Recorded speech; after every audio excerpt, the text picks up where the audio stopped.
आज आपको लेकर आए हैं क्लास 9th से रूसी क्रांति के बारे में, यानी पाठ 2 का नाम है यूरोप का समाजवाद व रूसी क्रांति। इसके बारे में पढ़ेंगे और पढ़ने से पहले आपको कुछ संक्षेप हम बता रहे हैं। क्वेश्चन आंसर कराने से पहले आपको कुछ बता रहे हैं कि आप रूस की कहानी के बारे में कुछ जान जाए। तो देखिए क्या कहता है कि रूस की क्रांति क्यों हुई थी। तो आप और हम सब पढ़ते हैं कि निरंकुश शासन के कारण हुई थी। निरंकुश शासन अर्थात उसका राजा जो है बिल्कुल ही निरंकुश हो चुका था, यानी उसको जो है किसी से मतलब नहीं था, अयासी के रूप में डूबा हुआ था। वह जनता मरती रहे या जीती रहे उससे उसको लेना देना नहीं था। तो देखिए उस समय जो है जार निकोलस द्वितीय थे। जार निकोलस द्वितीय रूस के क्या वह राजा हुआ करते थे। तो देखिए यही है जार निकोलस द्वितीय, जो ये देख रहे हैं ना, ये है जार निकोलस द्वितीय। यह है पोलैंड के राजा थे। क्या थे? पोलैंड के राजा थे। और इनकी पत्नी थी, देखिए यहाँ पर है, इनकी पत्नी थी एलेक्स।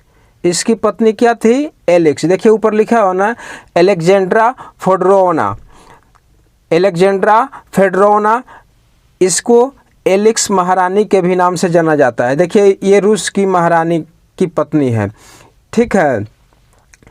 तो ये रूस की महारानी है। तो ये मेन कारण इसकी पत्नी ही थी रूस में क्रांति करने के लिए। क्यों? क्योंकि जार निकोलस द्वितीय जो है बिल्कुल ही निरंकुश थे। और इन दोनों के बीच देखिए एक महाशय ये दिखाई दे रहे हैं ना। तो देखिए महाशय दिखाई दे रहे हैं, तो ये आपके आसाराम बापू से कम नहीं है। आसाराम बापू से कम नहीं है। इनका नाम है रासपुतीन। रासपुतीन यह जो है जार निकोलस के दरबारी मित्रवत घर का घरेलू आदमी ये थे। किसके? जार निकोलस द्वितीय के। और इन रासपुतीन का संपर्क इसके पत्नी से था। ये बहुत ही चरित्रहीन आदमी थे। कौन? रासपुतीन। और यह जो है इसकी पत्नी से इसका जो है टोंका भिड़ा हुआ था, प्रेम प्रसंग चल रहा था। किसका? एलेक्स ले। तो अब यही कहता है, देखिए यहाँ पर थोड़ा लिख कर दे दिए हैं कि रासपुतीन की आंखों में जादू था, सम्मोहन विद्या आती थी इसे, लोग खींचे चले आते थे इसके पास। यह बकरे की तरह महकता था, लेकिन उसके बावजूद भी लड़कियां इसे भगवान मानती थी। लड़कियां इसे भगवान मानती थी। अर्थात ये सेक्स के भी बहुत ही बड़ा अनुभवी था। कौन? रासपुतीन। रासपुतीन तो ये व्यक्ति है। तो मेन मूल कारण इन्हीं के कारण जो है क्या हुआ है? रूसी क्रांति हुआ। अब देखिए कैसे हुआ। क्वेश्चन पर जाने से पहले आपको बता रहे हैं। और चैनल को सब्सक्राइब नहीं किया है तो चैनल को प्लीज़ सब्सक्राइब कर रहे, बेल आइकन घंटी को दबाएं और लाइक कमेंट करते हुए अधिक से अधिक शेयर करें। तो देखिए ये क्या करते हैं। अब देखिए ये जार निकोलस द्वितीय हैं। तो रूस पर जापान ने सन 1904 ईस्वी में, कब? 1904 ईस्वी में क्या किया? रूस को हरा दिया।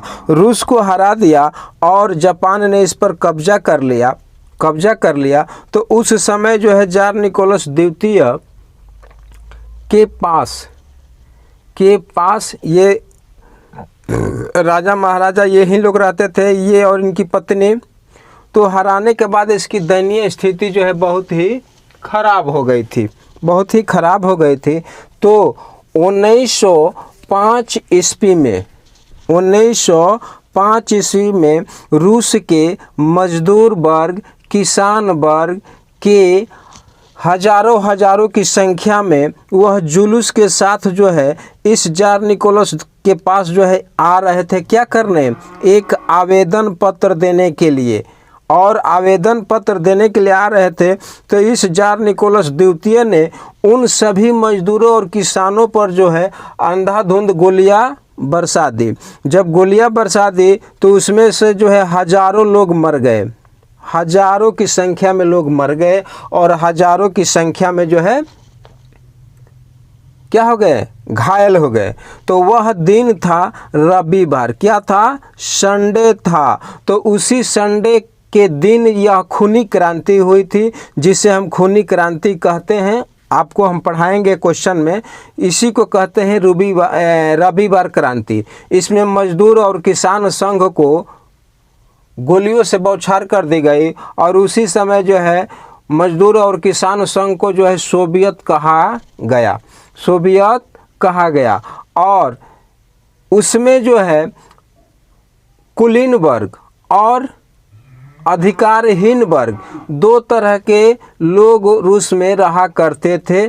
तो क्रांति के समय जो है जार निकोलस द्वितीय और उसकी पत्नी एलिक्स, उसकी पत्नी एलेक्स, देखिए कितना ये सुंदर है ना, और ये भी साहब सुंदर हैं। तो इनकी पत्नी और जार निकोलस द्वितीय, ये दोनों के बीच जो है, इन दोनों के बीच जो है क्या है, ये दोनों पति पत्नी थे। कौन कौन?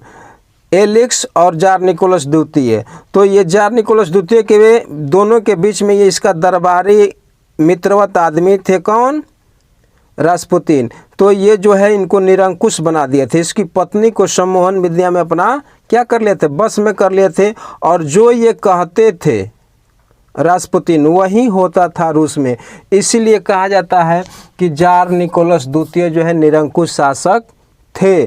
तो अब देखिए इसका कहानी। तो ये साहब तो 1916 ईस्वी में मर गए, लेकिन जार निकोलस द्वितीय जो है, इनको जो है 2 बजे जगाया गया और इनको पत्नी को और इनके 5 बच्चों को, इन दोनों को जगाकर उनके 5 बच्चों को कहा गया कि आप यहाँ से प्रस्थान कीजिए।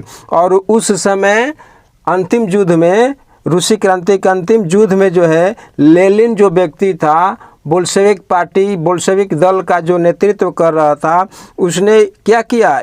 इन जार निकोलस द्वितीय और एलेक्स को और इसके 5 पुत्रों के एक कमरे में बंद कर इन पर क्या किया? गोलियों की बौछार कर दी। 2 बजे गोलियों की बौछार कर दी। और उसी वह दिन था क्या? 17 जुलाई 1918। 17 जुलाई 1918 को ये जार निकोलस द्वितीय भी मारा गया और उसकी पत्नी एलेक्स भी मारी गई।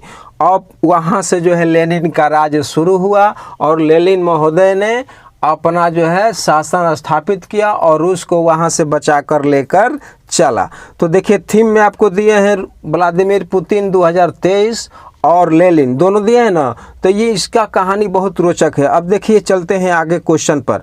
आगे क्वेश्चन आगे पढ़ते हैं क्या क्या कहता है।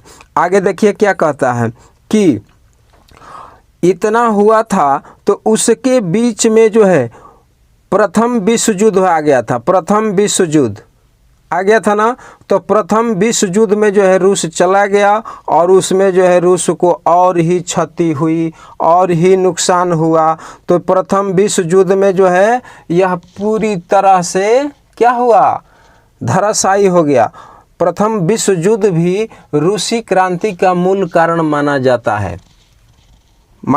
है और अंत में रूस ने अपने को उस युद्ध से अलग कर लिया। युद्ध से पहले जो है रूस ने अपने को अलग कर लिया और अलग करने के बाद जो है वहाँ पर लेनिन नामक व्यक्ति ने अपना शासन कायम किया। तो चलिए पढ़ेंगे आगे। देखिए क्या कहता है कि वह कौन सी विचारधारा है जो समाज के पुनर्गठन का काम करती है। कौन सी विचारधारा है? तो समाजवादी विचारधारा। यानी रूस में 3 तरह की विचारधारा थी। कौन कौन? तो समाजवादी विचारधारा, रूढ़िवादी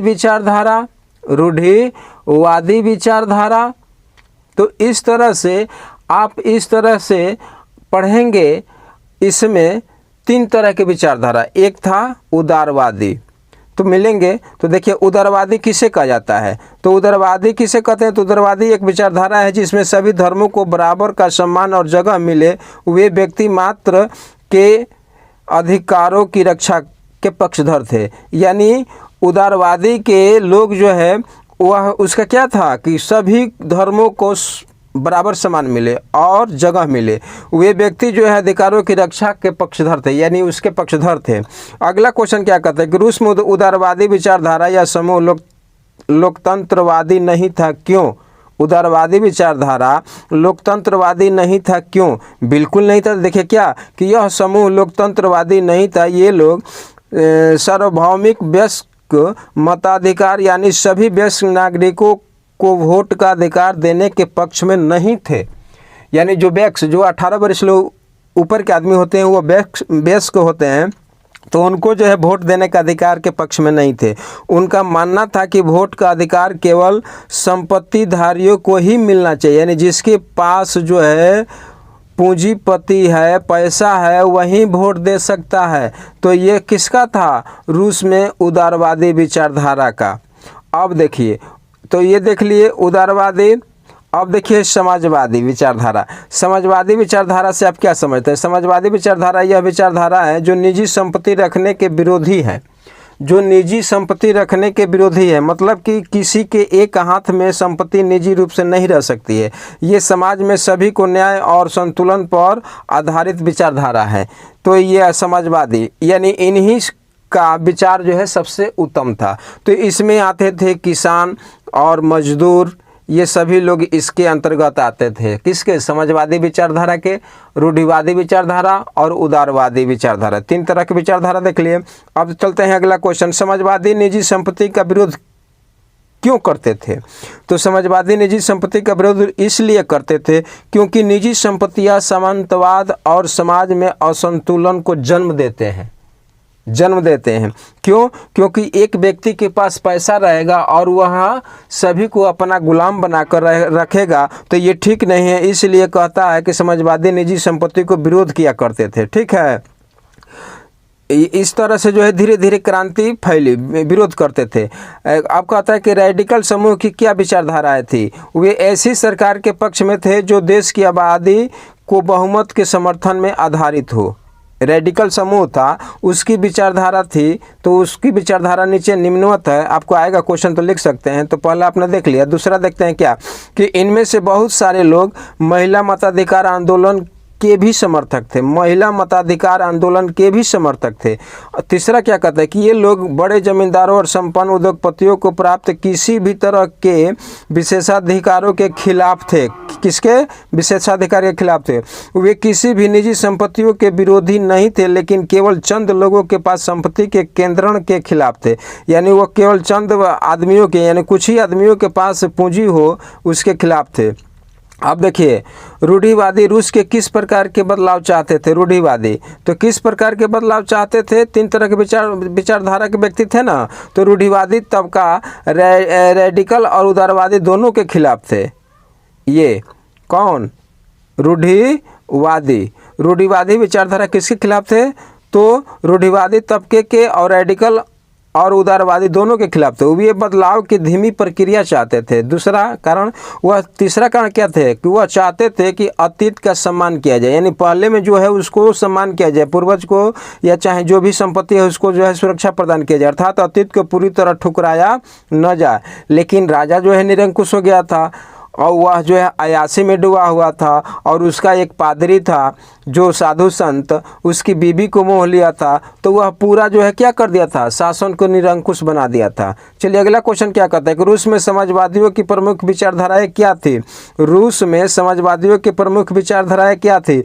तो रूस में समाजवादियों की प्रमुख विचारधाराएं निम्न थी। क्या थी? निम्न थी। पहला क्या है? वे निजी संपत्ति के विरोधी थे, यानी वे संपत्ति पर निजी स्वामित्व को सही नहीं मानते थे। दूसरा क्या था विचारधारा? वे संपत्ति के निजी स्वामित्व की व्यवस्था को ही सारी समस्याओं की जड़ मानते थे। तीसरा क्या है कि कुछ समाजवादियों को कोऑपरेटिव यानी सामूहिक उद्यम के विचार में दिलचस्पी थी। चौथा क्या है कि केवल व्यक्तिगत पहलकदमी से बहुत बड़े सामूहिक खेत नहीं बनाए जा सकते। वे चाहते थे कि सरकार अपनी तरफ से सामूहिक खेती को बढ़ावा दे। ये उनका जो है विचार था रूस के समाजवादियों का। अब चलते हैं अगला क्वेश्चन क्या कहता है। अगला क्वेश्चन कहता है कि रूस में उदारवादी विचारधारा का वर्णन किए सभी धर्मों को बराबर समान मिले और जगह मिले। वे सरकार से व्यक्ति मात्र को अधिकार की रक्षा के पक्षधर थे। उनका कहना था कि सरकार को किसी के अधिकार का हनन करने या उन्हें छीनने का अधिकार नहीं दिया जाना चाहिए। चौथा उसका विचारधारा क्या था? चौथा था कि यह समूह प्रतिनिधित्व पर आधारित एक ऐसी निर्वाचित सरकार के पक्ष में था जो शासकों और अफसरों के प्रभाव से मुक्त और सुप्रशिक्षित न्यायपालिका द्वारा स्थापित किए गए कानूनों के अनुसार शासन कार्य चलाए। ये उनका विचारधारा था। अगला क्वेश्चन क्या कहता है कि समाजवादियों ने अपने प्रयासों में समन्वय लाने के लिए 1870 के दशक में किस नाम से संस्था बनाई? तो द्वितीय इंटरनेशनल। किस नाम से बनाई? द्वितीय इंटरनेशनल। तो इस तरह से उन्होंने अपना संस्था बनाया।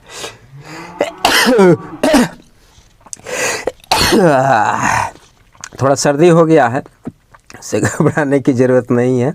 देखिए अगला क्वेश्चन क्या कहता है कि इंग्लैंड और जर्मनी के मजदूरों ने अपने जीवन और कार्य स्थिति में सुधार लाने के लिए कौन कौन से प्रयास किए? कौन कौन से प्रयास किए इंग्लैंड और जर्मनी के? तो इसका कारण उसका प्रयास था कि नंबर 1, संगठन बनाना शुरू किया। अपने सदस्यों को मदद पहुँचाने के लिए कोच बनाए। काम के घंटे में कमी तथा मताधिकार के लिए आवाज़ उठाना शुरू किया। मताधिकार के लिए, अपना वोट के लिए।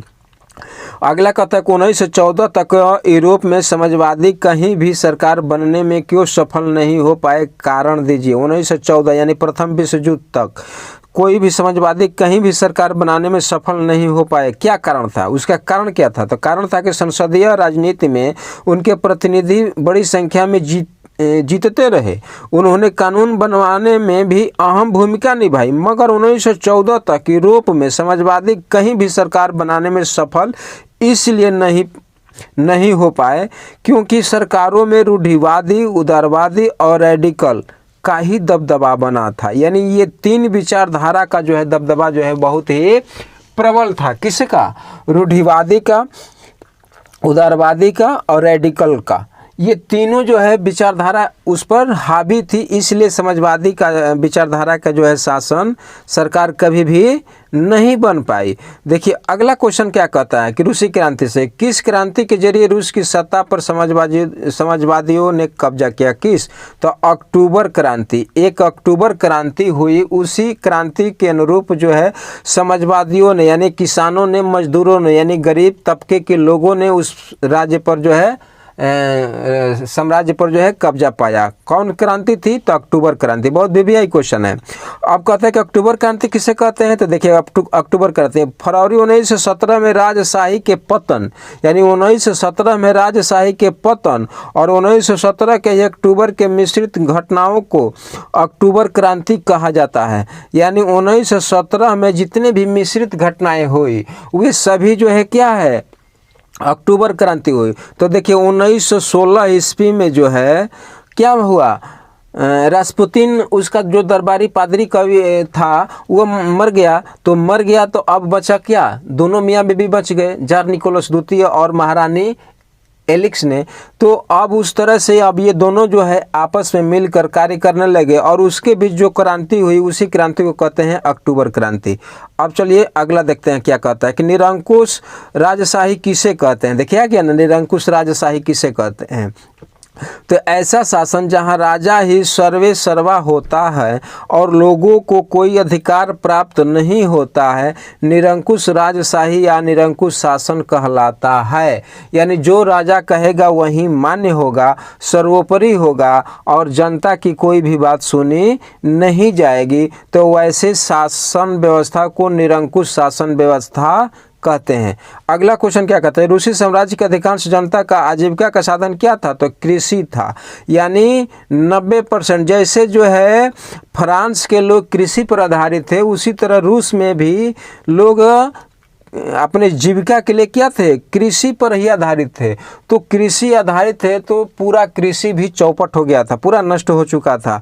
तो इस तरह से धीरे धीरे रूस की जनता जो है त्राहिमाम कर रही थी। तो वहीं अगला क्वेश्चन अब चलते हैं, क्या कहता है कि 20वीं शताब्दी के आरंभ में रूस में कारीगरों एवं मिल मजदूरों की दशा का वर्णन कीजिए। 20वीं शताब्दी में उस समय जो है आरंभ में रूस में कारीगर और मजदूर की स्थिति कैसी थी, उसका वर्णन क्वेश्चन आपको पूछ रहा है। तो क्या लिखेंगे कि 20वीं शताब्दी के आरंभ में रूस के नागरिकों एवं मजदूरों की दशा जो है नीचे निम्नवत है। पहला क्या है कि किसी को जब नौकरी से निकाल दिया जाता था तो मजदूर एकजुट होकर हड़ताल करते थे, ऐसी स्थिति उस समय थी।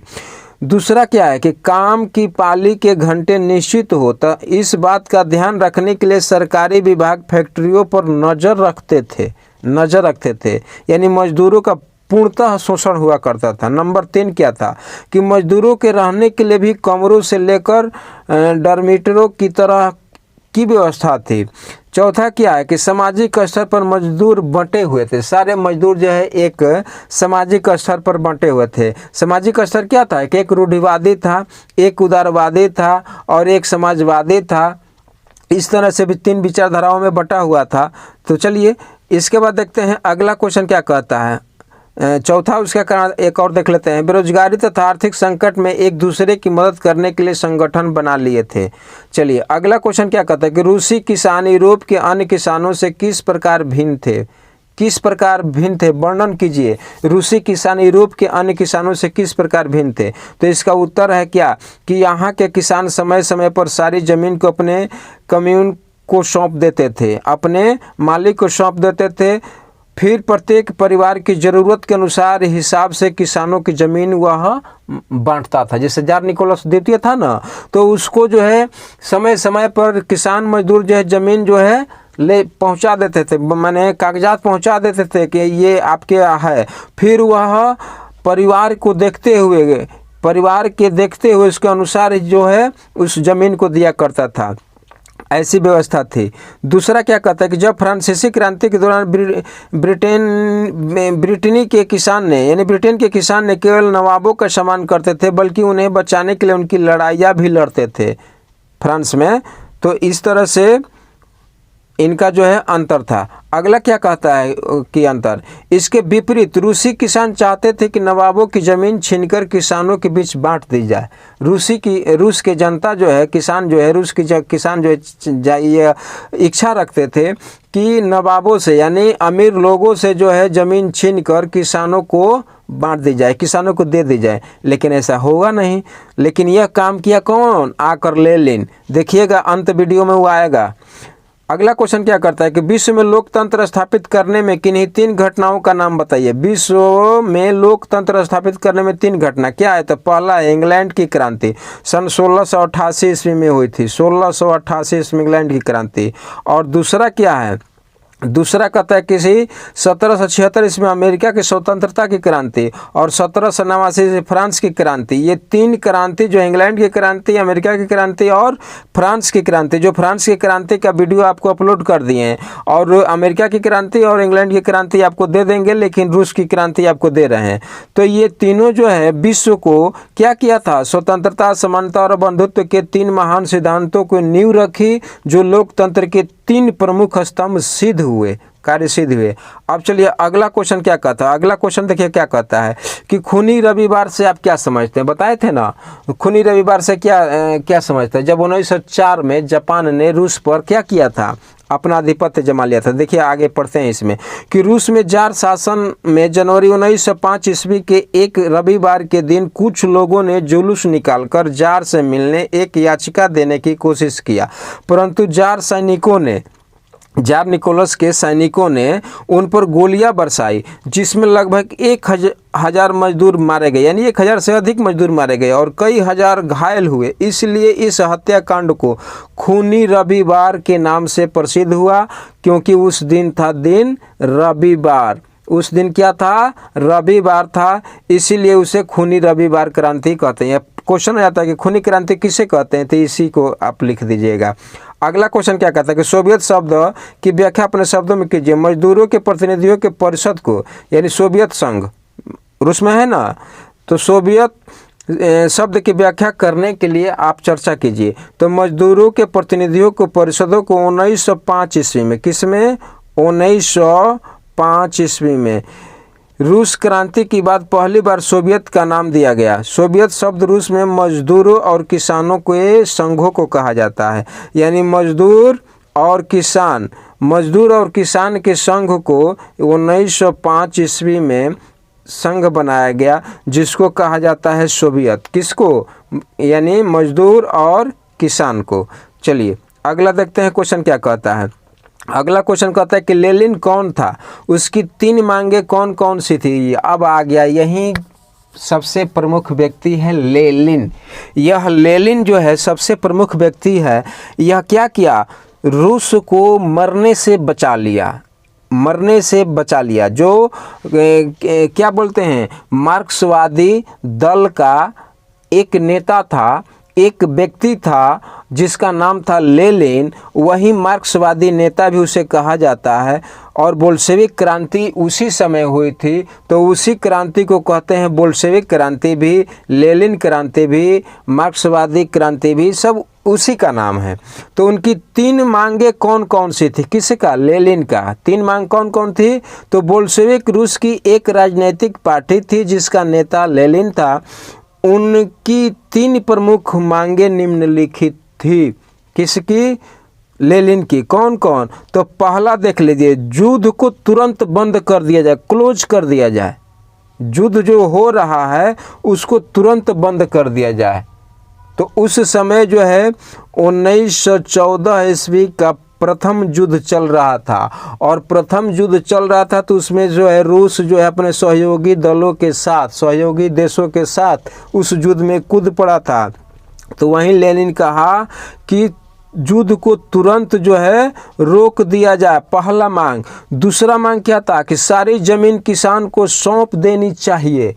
देखिए ये खेला ना अपना कार्ड लेनिन, क्योंकि किसान को कोई समझता नहीं था, मजदूर को कोई समझता नहीं था कि वह भी आदमी है, नागरिक है। तो वह क्या किया? किसान और मजदूरों को मिला लिया।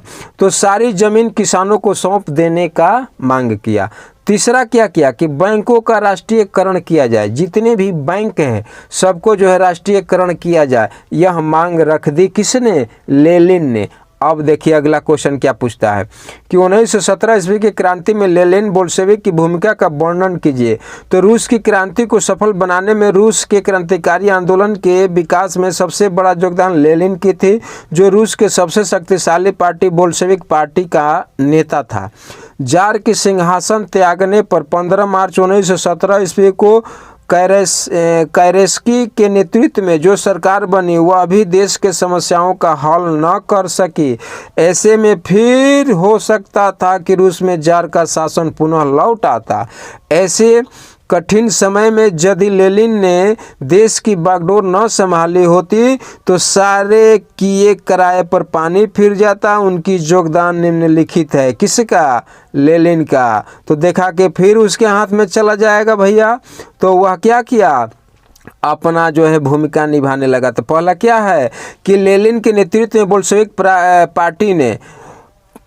क्रांति ने युद्ध समाप्त करके किसानों को जमीन दिलाने तथा सारी सत्ता सोवियत को सौंपने के संबंध में स्पष्ट नीति अपनाई। सारा नीति अपना लिया। किसान खुश हो गया, मजदूर खुश हो गया, जनता खुश हो गई। दूसरा क्या किया कि सबसे पहले रूस ने प्रथम विश्व युद्ध से अलग कर लिया। जब लेनिन की बागडोर आया उस राज्य में तो वह क्या किया? प्रथम विश्व युद्ध से वह अपना अलग कर लिया, चाहे उसके लिए उसे भारी कीमत ही क्यों न चुकानी पड़ी, तो वह अलग कर लिया। तीसरा उसका क्या कदम था कि रूस के अधीन सभी उपनिवेशों को स्वतंत्र कर दिया गया। लेनिन ने अनेक घोषणाएं कर रूस में एक समाजवाद का युग का आरंभ कर दिया, जबकि शुरू से ही समाजवाद क्या कर रहा था? उसका मांग कर रहा था।